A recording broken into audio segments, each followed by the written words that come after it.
ICS విద్యార్థులకు 10వ తరగతి గణపతి హాస్య నవలను ఎంచుకున్న వాళ్ళకి ఇప్పటి వరకు పాపయ్య వృత్తి గురించి చెప్పుకున్నాము. పాపయ్యకు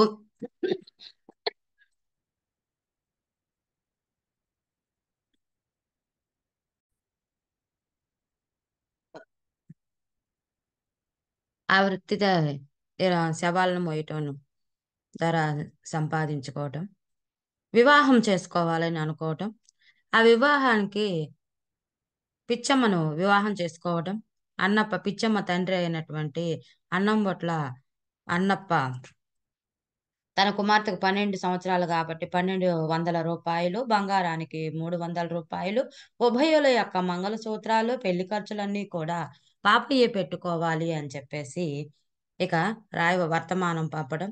ఆ విధంగానే పిచ్చమ్మను వివాహం చేసుకుంటాడు. ఇలాగా పెళ్లి సంబంధాన్ని కుదిర్చిన అతనికి 100 రూపాయలు ఇచ్చి పిచ్చమ్మను వివాహం చేసుకుంటాడు. ఆ వివాహము ఇక పాపయ్య వివాహము ఏ విధంగా జరిగింది అనేది ఈ 4వ ప్రకరణంలో మనం వివరించుకుందాం. వివాహ సంబంధములైన వేడుకలు విశేషముగా వర్ణింపదలుచుకొనలేదు. ఆయనను ముఖ్యమైనది 1, 2 కలవు. పప్పు పట్ల వారితో అన్నం పట్ల వారు బియ్యం అందినప్పుడు వారి కుభయులకు అనాది బంధువులైన నేతివారు దయచేసి వారితో కలిసిమెలిసి వివాహముకెంతో శోభ తెచ్చిరి. ఇక మన వివాహ వేడుకల గురించి మనం వర్ణించడము కొంచెం 1, 2 వర్ణించుకుందాం. ఎందుకంటే మన పాపయ్య వాళ్ళ ఇంటి పేరేంటి? పప్పుబొట్ల వారు. ఇక పిచ్చమ్మ యొక్క బియ్యం అందుకున్నటువంటి పిచ్చమ్మ వాళ్ళ ఇంటి పేరేంటి? అన్నం బొట్ల వారు. అంటే పాపయ్యతో బియ్యం అందుకున్న వారు అన్నం బొట్ల వారు. ఉభయులు అంటే ఇటు పాపయ్య వాళ్ళు, ఇటు అన్నం బొట్ల వాళ్ళు. అంటే ఇద్దరిని కలిపి ఇద్దరిని ఉభయులు అని అంటారు. అయితే ఇద్దరికి ఉభయులు అంటే ఇద్దరికి కలిగే అంటే అనాది నుంచి అంటే పూర్వకాలం నుంచి బంధువులైన వారెవరు? నేతివారు. అంటే ఇంటి పేర్లమ్మ ఇవన్నీ. ఇక్కడ మనకి అన్ని కూరగాయల పేర్లు వివాహానికి ఏమైతే కూరగాయలు ఉంటాయో ఆ కూరగాయలకు సంబంధించినవి అన్ని కూడా ఇంటి పేర్లుగా ఇలాగా హాస్యాస్పదంగా మన చిలకమర్తి గారు ఎంతో అంటే నవ్వుకునే విధంగా అట్లా వర్ణించి చెప్పడం అనేది చాలా గొప్ప విషయం. చూడండి, ఇక నేతివారు అన్నం అంటే ఇంక నెయ్యి ఉండాలి కదా కంపల్సరీ. కాబట్టి ఈ పప్పులకి అన్నానికి కంపల్సరీ నెయ్యి ఉండాలి. కాబట్టి ఇది అనాదిగా ఉన్నటువంటి వారు నేతివారు. ఈ వివాహానికి శోభ తెచ్చారు.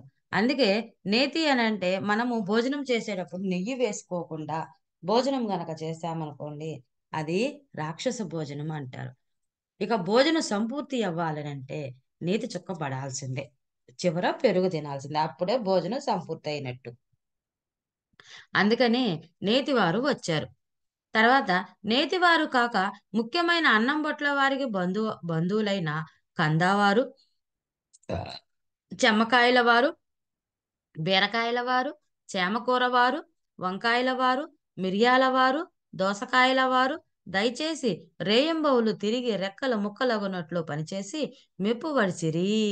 ఇక్కడ ఇంటి పేర్లు ఎంత చక్కగా చెప్పాడు. మనం ఒక వంటగా బీరకాయ కూర, చామదుంపల కూర, కందకూర, మిరియాలు, దోసకాయలు, వంకాయలు అని ఒక కర్రీస్ చేస్తాం కదా వివాహం అప్పుడు. అవన్నీ కూడా ఇంటి పేరుగా మార్చేసి వారందరూ కూడా వివాహానికి వచ్చారు కాబట్టి అందరూ కూడా కష్టపడి పనిచేశారు అని చెప్పారు. ఇక ఉప్పువారు మొదటి నుండి అతడే నుండిరి. అంటే ఏదైనా శుభకార్యం చేసేటప్పుడు ముందుగా ఉప్పు, చింతపండు, చింతకాయ పచ్చడి అవి అనే శుభకంగా గుర్తుపెట్టుకుంటారు, లక్ష్మీదేవి కదా. కాబట్టి ముందు నుంచి ఉన్న వాళ్ళు ఉప్పువారు ఉన్నారు. కానీ వారికి అన్నం బొట్ల వారితో అంత అంత ఐకమత్యము లేదు. అన్నం బొట్ల వారితో అంటే అన్నంలో ఎంతో చాలా మంది ఉప్పు వేయరు కదమ్మా, ఎవరో కొంతమంది మాత్రమే వేసుకుంటారు. కాబట్టి అంత ఐకమత్యం అయితే ఉండదు. ఉప్పు వారికి మన పప్పు వారికిని అతికినట్లు అన్నం బొట్ల వారితో అతకదు. పప్పులో ఉప్పు లేదే పప్పు రుచి రాదు. కాబట్టి ఉప్పు వారికి పప్పు వారికి అతికినట్ల బంధం ఉన్నట్లుగా అన్నం బొట్ల వారితో ఉండదు. అంటే అన్నంలో వేయం కదా మనం. కాబట్టి అన్నం బొట్ల వారితో ఉండదు. ఉప్పు వారికిని బంధుమిత్రులకు కూడా ఎక్కువ కలయిక ఉండెను. ఈ ఉప్పు వారికి బంధువులు ఎక్కువ ఉంటారు. అంటే ఇప్పుడు ఏ కూర చేసినా ఏం చేసినా ఉప్పు లేనిదే రుచి లేదు కదా. కాబట్టి ఉప్పు వాళ్ళకి బంధువులు ఎక్కువ మంది ఉన్నారు. గొల్లప్రోలు నుండి చల్లావారు మొదటినే ఏ కారణము చేతనో రాక కడపట విచ్చేసిరి. ఇక గొల్లవాళ్ళంటే ఎవరమ్మా? మన ఆవులను కాసుకునే వాళ్ళని గొల్లవాళ్ళంటాం గదా! కాబట్టి ఒక ప్రోలుండే ఆ గొల్లప్రోలు ఊరు నుంచి చల్లా అంటే ఏంటి? మజ్జిగ. ఈ మజ్జిగ మొదటనే ఏ కారణము చేతనో రాక అంటే మొట్టమొదట మజ్జిగ మనం పోసుకొని తినం గదమ్మా! మనం ఎప్పుడు మజ్జిగ చేసుకుంటాము? భోజనమంతా అయిపోయినాక చివర్లో గదా మనం మజ్జిగ వేసుకునేది. కాబట్టి ఇక్కడ ఏ కారణము చేతనో కడపట, కడపట అంటే చివర. చివర వచ్చారట. కడపట విచ్చేసినను మొదటి నుండియు అన్నం పట్ల వారి కాప్తులొకట చేత వారి సమాగము ఎంతో రసవంతముగా ఉండెను. మనం ఏ కూరలున్నా ఏమి లేకపోయినా అంత మజ్జిగ వేసుకొని భోజనం పూర్తి చేస్తాం గదా! అందుకని అన్నానికి ఈ చల్లావారికి ఎప్పటినుంచో బంధముంది. ఆప్తులు. కాబట్టి ఆహ్, కష్టాల్లో ఉన్న ఆప్తులు అంటే ఎవరిని కష్టాల్లో ఉన్నప్పుడు ఆదుకునేవాడిని ఆప్తుడు అని అంటాం. కాబట్టి మనం ఏ కూరలు ఏమీ లేకపోయినా అన్ని మజ్జిగ చుక్క పోసుకొని తాగి తినొచ్చు గదా! అందుకనే ఆ కష్టాల్లో ఉన్నా గూడా ఆదుకునేవాడటువంటి వారు ఈ చల్లవారు. అందుకనే ఆప్తుడు అంటారు. వారి రాకతో ఇక వారికి ఎంతో ఆనందంగా ఉందట. ఇక ఆ వివాహం చాలా రసవంతరంగా జరిగింది. ఉభయుల ఖర్చులు పాపయ్య వహించుట చేత అన్నప్ప వారు పుచ్చుకొన్న రూ. 1200 చిల్లిగవ్వయైన వ్యయము కాలేదు. వ్యయము అంటే ఖర్చు. ఖర్చు కాలేదు. ఎందుకంటే ఉభయుల ఖర్చు కూడా పాపయ్యే పెట్టుకుంటున్నాడు గదా! పెళ్లి కుమార్తె ఖర్చు, పెళ్లి కుమారుడు ఖర్చు పాపయ్యే పెట్టుకోవటం వల్ల ఇక అన్నప్పకు ఎటువంటి ఆయనిచ్చిన రూ. 1200 ఒక్క రూపాయి కూడా ఖర్చు కాలేదట. కాక క కాలేదు కాక కాక ఏయిన అయిన వివాహమునొకటిచే పాపయ్య అధిక శోభస్కరముగా వివాహము చేసుకొనదలచి 5, 5 దినంబుల పల్లకినెక్కి ఊరేగెను. సరే ఖర్చయితే కాపోతే ఎట్లా అయితే కానీ వివాహం మాత్రం పాపయ్య ఏం చేశాడు 5 రోజులు మాత్రం 5 రోజులు వివాహ వేడుకలు జరుపుకోవాలని శోభస్కరముగా ఏంటంటే ఎంతో అందరికీ కూడా ప్రకాశవంతంగా, అందరికీ అలంకారంగా ఉండేటట్టుగా, అందరికి ఆనందంగా చెప్పుకునే విధంగా 5 రోజులు వివాహం చేసుకోవాలని అనుకున్నాడు. పల్లకి ఎక్కి ఊరేగాలని గూడా అనుకున్నాడట. పాపయ్య దీర్ఘకాయుడగుటచే పల్లకీలో కూర్చుండినప్పుడు చిన్న చిన్న చిక్కులు సంభవించెను. దీర్ఘకాయము. దీర్ఘం అంటే చాలా భారీ. కాయము అంటే శరీరము. చాలా పెద్ద శరీరం కలిగినందువల్ల పల్లకీలో కూర్చోవడానికి కొంచెం ఇబ్బంది కలిగిందట. అతని తలకు దండిపై పరిచుడు పింజము తగులుచుండుటచే అతడే పెండ్లి కూతురు భావము వహించి తల వంచుకొనవలసిన వాడయ్యెను. ఇక తలపాక ఒకటి పెట్టుకుంటాం గదమ్మా తల మీద. ఈ రాజులు అలాగా రాజులైతే కిరీటాలు పెడతారు. ఇక వివాహ వేడుకలో తలపాక కడతారు. తలపాకకు ముందేమో పింజం ఒకటి ముందు వైపు పెడతారు గదా! అలా ఉండటం వల్ల పల్లకి అందులో ఈయన శరీరం చాలా పెద్దది, భారీగా ఉండటం గదా! ఆజానుబాహుడు గదా! అందువల్ల ఏం చేశాడు, ఆ పల్లకీలో కూర్చోవడానికి ఇక తల ఎత్తితే మళ్ళీ పైన పొడుచుకుంటది గదా! అందుకని పెళ్లి కుమార్తె ఎలా సిగ్గుతో తల వంచుకుంటుందో, మన పాపయ్య గూడా ఆ తలపాక పల్లకీకి పైన తగులుతుంది గాబట్టి తల వంచుకొని కూర్చోవలసి వచ్చింది. అందుచేత పల్లకీలో ఉన్న సమయంలో అతన్ని చూచిన వారు మెగగుల్ల వంగినవాడు అని కొందరు, గూను వచ్చినదని కొందరు, కాదు కాదు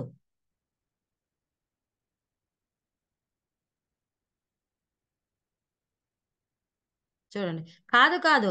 తరువది, తరువది పడిలో ఏది తరువది పడిలో చిన్నపిల్లను వివాహమాడినందుకు సిగ్గుపడి తల వంచుకున్నాడని కొందరు తోచని విధముగా అనిరి. కొంతమంది ఏమనుకున్నారు, ఏం కాదు అతనికి 60 ఏళ్ళ వచ్చింది కాబట్టి అందువల్ల సిగ్గుతో చిన్న పిల్లని పెళ్లి చేసుకుంటున్నాడని సిగ్గుతో తల వంచుకున్నాడని కొందరన్నారు. కొందరేమో ఆహ్, ఆడపిల్లగా తల వంచుకున్నాడు అనేమో కొందరన్నారు. ఎలాగా? ఇక మెడగుళ్ళు వచ్చాయి. మెడగుళ్ళంటే మెడ వంగిపోయింది, గూనొచ్చింది. గూనొచ్చిందని కొంతమంది. మెడగుళ్ళు వంగినాయి అంటే మెడలు కూడా ముసలోడే కాబట్టి 60 ఏళ్ళొచ్చాయి కాబట్టి మెడలు వంగిపోయాయని, గూనొచ్చిందని కొంతమంది. కొంతమంది కాదు కాదు. 16 ఏళ్ల వయసులో వివాహం చేసుకుంటున్నాడు కాబట్టి, చిన్న పిల్లని వివాహం చేసుకున్నాడు కాబట్టి సిగ్గుపడుతున్నాడని కొంతమంది ఇలాగా మాట్లాడటం ప్రారంభించారు. ఇక తర్వాత చూడండి. దీర్ఘకాయుటకు దీర్ఘకాయమునకు తోడుగా అతడు లావు కలవాడగుట చేతను గూనంత బొజ్జ కలవాడొకట చేతను దండాడింపు సమయమున పెద్ద చిక్కు సంభవించెను.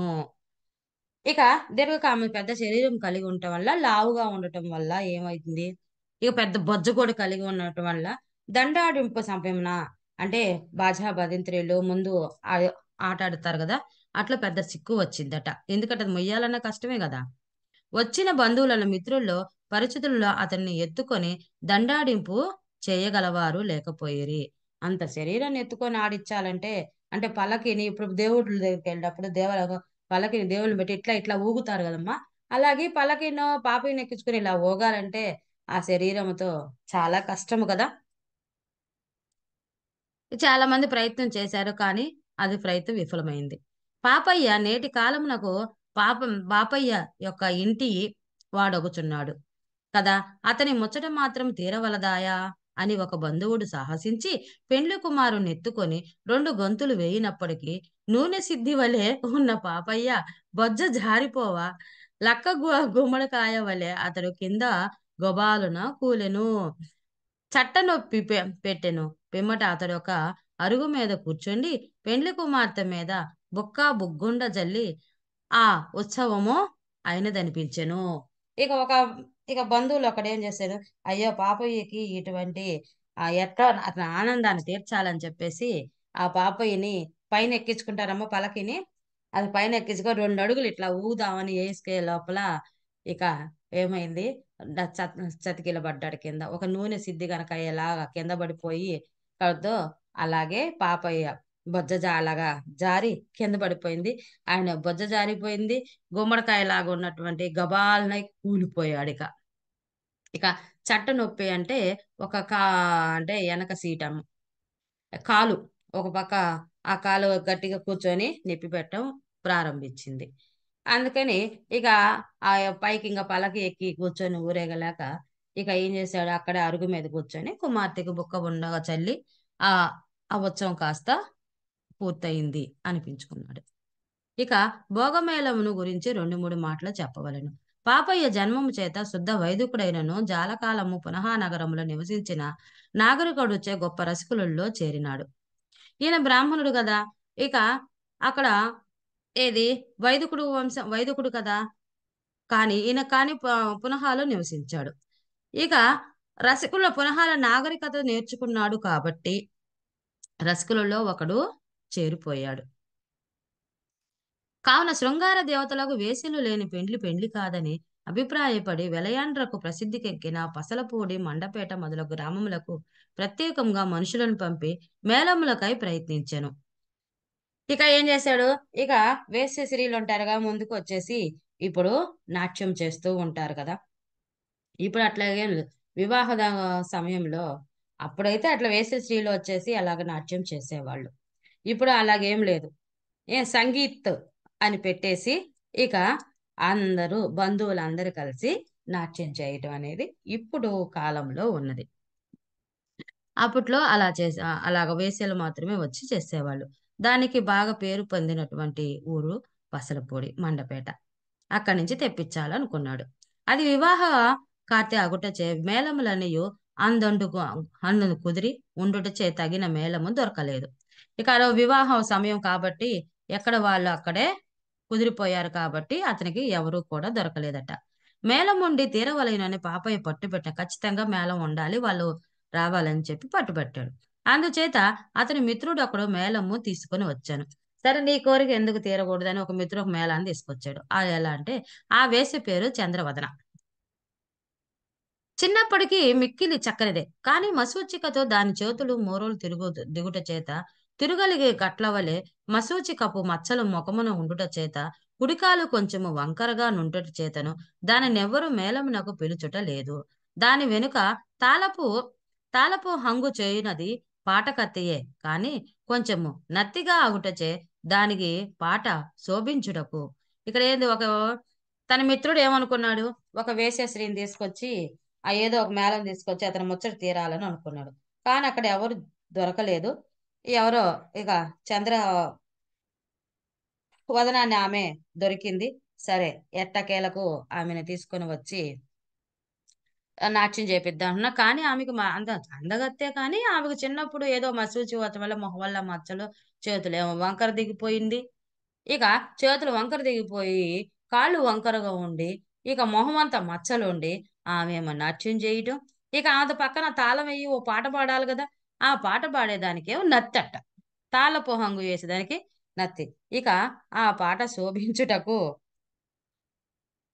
వీలు లేకపోయెను. కుంటిదైనను ఇక అందరు చూడటానికి ఎలాగొస్తది? అంత అందంగా కనిపించగదా! కుంటిదైనను సరే, గుడ్డిదైనను సరే, నత్తిదైనను సరే, అంధి అయినను సరే, అంధి అంటే గుడ్డిదనమాట. రంది అయినను సరే, వేశ్య వివాహ కాలమున పెండ్లి పందిరి అలంకరించవలెనని పాపయ్య దృఢ సంకల్పం చేసుకొని ఉండుటచే అమావాస్య నాటి చంద్రబింబం వంటి ముఖముల గల ఆ చంద్రవదన పిలిపించి పాపయ్య మోజువాని చేయించెను. ఇక ఇక్కడన్నాడు. అది ఎవరైనా పర్ల గుడ్డిదైనా, కుంటిదైనా, నందిదైనా ఎట్లాంటి వేషశ్రీ వచ్చేసి పాపయ్య వివాహంలో నాట్యం చేయాలని దృఢ సంకల్పం కలిగించుకున్నాడు. అంటే గట్టిగా నిర్ణయించుకున్నాడు. అందుకని చేసి ఆమెని తీసుకొచ్చేసి పాపయ్య వివాహంలో మోజువాని చేశారు. అంటే నాట్యం చేయించారు. అంటే మేళమేసుకుంటూ, డాన్సులేసుకుంటూ. ఇప్పుడు బాగా ఒక సాంగ్ ఒకటుంది గదా! వీళ్ళే యేసుకుంటున్నారు. పెళ్లి కుమార్తె, పెళ్లి కుమారుడు యేసుకుంటున్నారు. అంతే గదా! మొన్న ఒక 'బుల్లెట్ బండి' సాంగ్ బాగా హిట్ అయింది గదది. సరే. వచ్చిన బంధువులు దోషైక దృక్కులు కాక గుణగ్రహణ పారీణులగుటచే మోరు చే మోరు చేతల దాని అభిమానమునకును నత్తిదాని కాక వైఖరికి మహానందాభి మన మహానందాభిరితులై రాత్రి పొద్దుపోవు వరకు ఉదయమున 2 జాముల వరకు మోజువాని చేయించుచుండిరి. ఇప్పుడు గూడా మనకు సంగీత కార్యక్రమం పెట్టేసి నాట్యం చేసేవాళ్ళొస్తారు గదమ్మా! అప్పట్లో వాళ్ళుండేవాళ్ళు. ఇప్పుడు అందరూ కూడా మంచివాళ్ళే. అట్లా వచ్చేవాళ్ళు చెడ్డవాళ్ళు కాదు ఈ రోజుల్లో. ఈ రోజుల్లో అలా నాట్యం చేయటం కూడా వాళ్ళు వృత్తి ధర్మముగా చేసేవాళ్ళు. అంటే కానీ ఆళ్ళందరూ అలాంటి వాళ్ళైతే ఇప్పుడు లేరు. అప్పట్లో ఉన్నారు గానీ ఇప్పుడైతే లేరు. ఇక ఆహ్, ఇగ చంద్రబింబం ఆవిడేం జేశారు, ఇక ఆమె చేత ఆ రాత్రంతా కూడా నాట్యం చేయించుకొని, నత్తి గనక నత్తేమో పాట పాడటం, ఈ ఈ వంకరది కుంటిదైన ఆహ్, చంద్రవదనేమో నాట్యం చేయటం. నత్తేమో పాట పాడటం. వారిద్దరి అభినయాన్ని చూసుకొని, ఇక ఆ రాత్రంతా కూడా బంధువులందరూ కూడా ఆనందముతో పొద్దుపోవు వరకు కూడా 2 జాముల వరకు కూడా మోజువాని చేయించుకున్నారట. శుద్ధి వైదికులగుటచే రసికత నెరుగక ఇట్లు వారు సంతసించిరని కొందరు పడుచువాండ్రను సాహసింతిరి. ఇది వైదిక కులం బ్రాహ్మణుడు కదా! వైదిక కులము కదా! వీరికి ఇంత రసికత లేదు కాబట్టి అలా నత్తిదాన్ని, కుంటిదాన్ని తీసుకొచ్చి నాట్యం చేయించారు అని కొంతమంది కుర్రవాళ్ళు మాటలు మాట్లాడారట. కానీ ఆ మాటలు మీరు నమ్మకూడదు. వారు అల్ప సంతోషులనియు గుణమెంత వరకునున్న అంతవరకు గ్రహించి ఆనందించువారనియు తలంపవలయును. వివాహము ముగిసెను. అలాగా అనకూడదనమాట. రసికులు కాదని అనకూడదు. ఎందుకంటే ఉన్న దాంట్లో సంతోషపడే గుణము కలిగిన వారు అని చెప్పేసి మనం గ్రహించాలనమాట. ఇక తర్వాత పాపయ్య యొక్క వివాహము పూర్తి అయినది. వివాహమైనందుకు మన పాపయ్య మిక్కిలి సంతసించెను. ఆనందపడ్డాడట. కానీ అతని మనసులో ఒక విచారము ఉండెను. అత్తవారి ఇంటికి మనుగడు మనుగడుపునకు పోవుట మొదలగు ముచ్చటలు తీరుటకు అవకాశం లేకపోయినందున అది గొప్ప కోరంతా అతడు కొనుచు వచ్చెను. అతడెన్నుకొనుచూ వచ్చెను. అందరూ వివాహం అయిన తర్వాత అత్తగారింట్లో ఉంటారు గదా! కానీ మన పాపయ్యకు అటువంటి అవకాశమైతే లేదు. ఆ కోరిక గూడా తీరలేదు. అది అలాగే ఉండిపోయినది. అత్తమామలు వివాహమైన తర్వాత కూడా కొంతకాలం మందపల్లిలోనే ఉండి, అల్లుడు తమ ఇంట చేయవలసిన మనుగడుపు తామే అల్లుని ఇంట చేయసాగిరి. ఇక అందరి ఇళ్ళల్లో ఏం చేశారు, అత్తగారింట్లో గదా! కార్యాలు అవన్నీ చేసేది. కానీ మన పాపయ్యకి అటువంటి అవకాశం లేదు. ఎందుకంటే వివాహం అయిన తర్వాత అత్తమామలు కూడా పాపయ్య ఇంట్లోనే కొంతకాలం ఉన్నారు. అందుకని ఇక్కడే మనుగడుపు అంటే కార్యాలను కూడా ఇక్కడే చేయటం ప్రారంభించారు. చూచేవారికి పాపయ్య మామగారైనట్లు, అన్నపు అల్లుడైనట్లు ఉండెను. తనకు సరైన గౌరవం జరగలేదని అల్లుడు బెట్టుసరి చేయుట అవకాశం లేకపోయెను. కానీ అన్నప్ప నడుము నడుమ కొంత బెట్టు సరిచేసి అన్నము మాని ఇంటికి రాక తగులాడచొచ్చెను. పాపయ్య మామగారిని బ్రతిమలాడి ఇంటికి తీసుకొని రావలసి వచ్చెను. అందరిళ్ళలో ఏమైంది? అల్లుడు అలిగితే పాపం ఆ మామ ఎళ్ళేసి బతిమిలాడి తీసుకొచ్చి ఆయన కోరికలేదో తీర్చేవాడు. కానీ ఇక్కడ రివర్స్ అయిపోయింది. పాపయ్య ఇంట్లోనే అత్తమామలున్నారు గదా! ఆ మామయ్య ఏం చేసేవాడు అప్పుడప్పుడు అలిగేదని, బెట్టు చేసేదని గొడవ పెట్టుకొని ఇంట్లో నుంచి వెళ్తే పాపయ్య పాపం బతిమిలాడి వాళ్ళని తీసుకొనొచ్చేవాడు. కాబట్టి ఇక పాపయ్య బెట్టు చేయాల్సిన అవకాశం లేక మామకే సేవలు చేసుకోవటకు సేవలు చేసుకోవటం వచ్చింది. అందువల్ల అందరూ ఏమనాలి పాపయ్య ఏమో మామయ్యను అన్నప్పనేమో అల్లుడుగా అందరూ భావించేటటువంటి వాళ్ళు. అన్నప్ప వివాహమైన వెంటనే మూలస్థానం వెళ్లదలచెను. అన్నప్ప వివాహం అయిన తర్వాత తన ఊరు వెళ్ళాలి గదా! వెళ్ళాలనుకున్నాడట. కానీ 16వ దినమున పండుగైన తరువాత వెళ్ళుట మంచిదని ఆగెను. అంటే 16 రోజులు పండుగ చేస్తారు గదా! వివాహం అయిన తర్వాత. అప్పుడు వెళ్ళాలని ఆగాడట. ఆ పండుగ ముగిసిన తర్వాత అన్నప్ప భార్యకు పెండ్లి బడలిక వలస కొంచెం జబ్బు చేసెను. అది నివారణ మగునప్పటికి అన్నప్పకే కొంచెం అనారోగ్యము కలిగెను. అన్నప్ప తనకు నెమ్మదిగా ఉన్న తరువాత బయలుదేరి పోవలెనని పంచాంగము చూడగా ఒకనాడు వారము మంచిది కాకపోయెను. ఇక తర్వాత 16 రోజులు పడిన తర్వాత వెళ్ళాలనుకున్నాడంట. ఆ తర్వాతేమో తన భార్య అన్నప్ప భార్యకేమో జబ్బు చేసిందట. పోనీ ఆవిడకి తగ్గినాక పోదాము అని అనుకున్న తర్వాత అన్నప్పకే అనారోగ్యం పాడైపోయిందట. సరే అన్నప్పకి గూడా తగ్గిపోయింది. తర్వాత మళ్ళీ ఎళ్దామని పంచాంగం చూసాడట. కానీ వారము మంచిది కాదదట. మరి ఒకనాడు తిథి మంచిది కాకపోయెను. మరొక నాడు నక్షత్రం మంచిది కాకపోయెను. ఇవన్నీయు కుదిరిన ఒకనాడు బయలుదేరగా పిల్లి ఎదురుగా వచ్చినందున ఆ దినమునకు ప్రయాణం ఆగిపోవలసి వచ్చెను. తిథి వార నక్షత్రములు మరలా కుదు మరలా కుదురునప్పటికి ఒక్క మాసపు దినములు పట్టెను. అప్పుడు అన్నప్ప బయలుదేరి వీధిలోనికి రాగానే అతని నిమిత్తమే కనిపెట్టుకొని ఉన్నట్లు చేతన ఒక పిడికయు పిడక మీద నిప్పును పెట్టుకొని వితంతు ఎదురుగా వచ్చెను. కొత్త పెండ్లి కూతురును తీసుకొని అట్టి దుశ్శకున సమయమున బయలుదేరుట ఎంత మాత్రము సముచితము కాదని అన్నప్ప గిరుక్కున వెనక్కకు మరలి తర్వాత 2, 3 ముహూర్తములు ప్రయాణం నిమిత్తము పెట్టించెను. ఇక ఏం చేశాడు? ఒకరోజు తనకు బాలేదు. తర్వాత తన భార్యకు బాగాలేదు. తర్వాత పంచాంగం చూసాడు. ఒకరోజేమో తిథి కాదు. ఒకరోజు రోజు మంచి కాదు.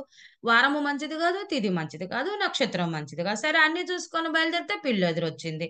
సరే తర్వాత మళ్ళీ అలా ఒక నెల రోజులు ఉండవలసొచ్చింది. తర్వాత మళ్ళీ చూసుకొని ప్రయాణం చేసి నక్షత్రం, వారము, తిథి, మాసము, దినములు అన్నీ కూడా కుదురుకొని బయలుదేరదాం అనుకునేసరికి ఒకరోజు బయలుదేరంగాల్నే వీధిలోకి రాంగాల్నే ఒక విధవరాలు పిడక మీద నిప్పు పెట్టుకొని ఎదురొచ్చింది. మరి ఇక కొత్త పెండ్లి కూతురిని తీసుకెళ్ళాలంటే అలాగా నిప్పు, పిడక వస్తే అది అపశకునం గదా! అందుకని ఇప్పుడు వెళ్ళటం మంచిది కాదని చెప్పేసి మళ్ళీ వెనక్కి తిరిగి పాపయ్య దగ్గరికి అలాగే సరే. అలాగ వెళ్దాం అనుకునేసరికి ఆ ప్రయాణం కాస్త ముగిసిపోయింది. ఇక మళ్ళీ ఒంటి బ్రాహ్మణుడు కదా! సరే పైన రేవు దాటిన అలాగ వెళ్దాం అనుకుంటే అదైతే కుదరలేదు. ఇక సరేలే వెళ్దామని అనుకునేసరికి ఎప్పటికి కూడా ఇక మళ్ళీ ఇంకొకసారి, ఇంకొకసారి ఏమైంది?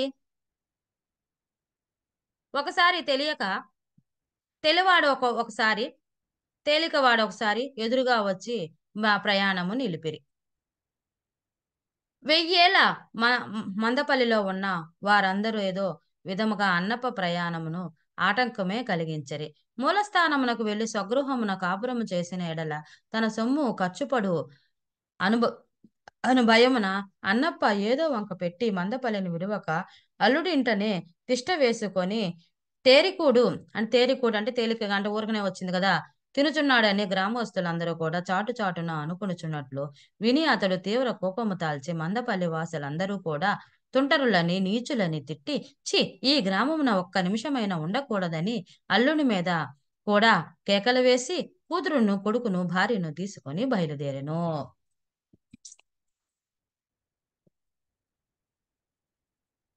ఇక అన్ని కుదిరిన తర్వాత ఏదో ఒక రోజు బయలుదేరకుండా ఇట్లాగ అన్ని అడ్డంకులు చెప్తున్నాడని చెప్పేసి ఆ గ్రామస్తులందరూ కూడా ఏమనుకునేవాళ్ళు, ఈ అన్నప్ప కావాలనే వెళ్ళడం లేదు. తన ఊరికి వెళ్తే ఖర్చవుతుంది. ఇక తన కాపురం గడుపు కూడా ఖర్చవుతుంది. అందుకనే ఏదో ఒకటి చెప్పేసి మందపల్లిలోనే ఉంటున్నారు అని అందరూ గూడా చాటు చాటున అనుకుంటూ ఉన్నారు. అలా అనుకుంటున్న తర్వాత ఇక మన అన్నప్ప చెవున పడ్డాయి. ఛీ! నన్ను నా గురించి ఇలా మాట్లాడుకుంటారా? అసలు ఈ మందపల్లిలో ఉన్నటువంటి వారందరూ కూడా నీచులు అని చెప్పి, తుంటరులని చెప్పి, ఛీ! ఇక్కడ ఈ గ్రామంలో ఒక్క నిమిషమై కూడా ఉండకూడదు అని చెప్పేసి, ఇక అల్లుడి మీద పాపయ్య మీద కేకలు వేసి తన కూతురిని తీసుకొని బయలుదేరాడు. ఇక ఆ ముహూర్తమున సరే. మనం రేపటి వీడియోలో తర్వాత ఏం జరిగింది అనేది చెప్పుకుందాం నాన్న. సబ్స్క్రైబ్ చేయండి, లైక్ చేయండి, షేర్ చేయండి. ధన్యవాదాలు.